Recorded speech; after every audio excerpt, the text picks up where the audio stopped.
Les Congolais ont suivi avec attention l'interview de l'ancien président Joseph Kabila et nous devons beaucoup de respect pour son statut.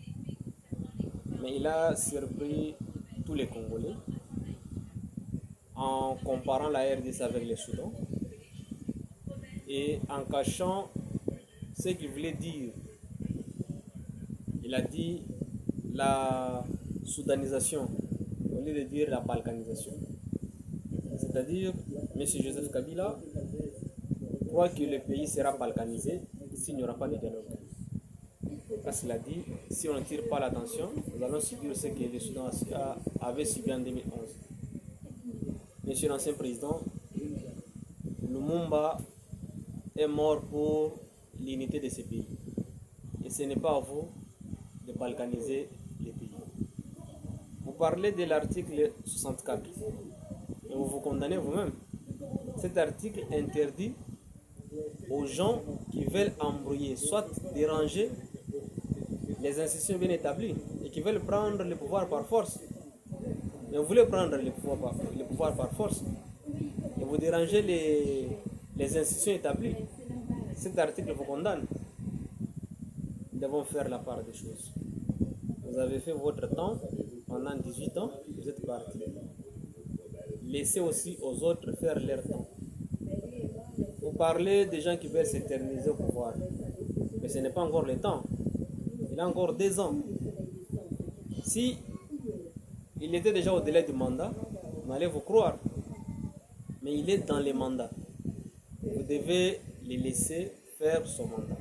Et il y a des voies démocratiques dans la Constitution qui donnent aux Congolais le pouvoir de revendiquer. La Constitution dont vous prétendez défendre vous condamne ce que vous faites. Nulle part dans la Constitution on a dit, si vous n'êtes pas d'accord, vous pouvez prendre les armes.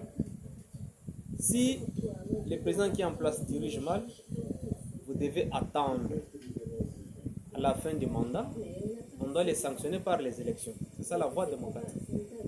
Et l'article 70 dont vous avez évoqué, il dit, vous devez faire des mandats, c'est-à-dire le mandat une fois renouvelable. C'est-à-dire quand vous partez, vous ne revenez plus.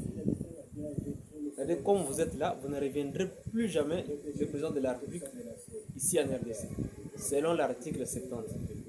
C'est-à-dire la Constitution dont vous défendez vous condamne sur tous les plans. Vous refusez la révision constitutionnelle, monsieur l'ancien président, alors qu'en 2011, vous avez fait la révision. Tout le monde connaît. La Constitution que nous avons maintenant, ce n'est pas la Constitution de 2006. Il y a des amendements de 2011. Mais vous prétendez dire que vous aviez refusé la révision constitutionnelle en 2009. Mais en 2011, ça s'est fait. Comment vous contredisez, monsieur le président? Monsieur l'ancien président, vous l'avez dit. Tous les Congolais regrettent parce que vous devez être un sage et nous devons recourir pour l'expérience d'avoir dirigé le pays pendant 18 ans. Malheureusement, vous avez déçu le Congolais. Merci.